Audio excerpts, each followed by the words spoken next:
ఐఓఎన్ఎం కూడా key role play చేస్తుందండి. ఐఓఎన్ఎం అనేది చాలా ఇంపార్టెంట్ అనమాట. ఐఓఎన్ఎం చేయటం మూలంగా మనకి 30 సెకండ్స్ ముందే మన చేయి పడిపోతుందా, కాలు పడిపోతుందా, స్పీచ్ పోతుందా అనేది నాకు తెలిసిద్ది. నేను ఇందాక ఒక వీడియోలో చూపించినట్టుగా మనం టచ్ చేస్తుంటే ఏ గ్రూప్ ఆఫ్ మజిల్స్ మీద అది ఎఫెక్ట్ ఉంటుందో అవన్నీ స్టిమ్యులేట్ అవుతూ ఉంటాయి. సో అప్పుడు ఈ కరెంటు అక్కడ మనం ఆగిపోవాలి. ఒక 5 mm దూరంలో దానికి ఆగిపోవాలి. అదే. సో అది చాలా చాలా చాలా చాలా ఇంపార్టెంట్ అనమాట.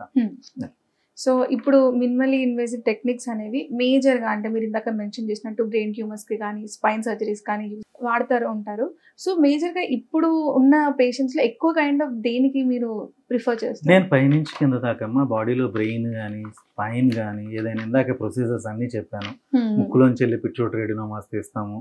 బ్రెయిన్లోంచి అంటే ఆర్బిట్ నుంచి వెళ్ళి ఎక్కడైనా సరే ఎనీ ప్లేస్.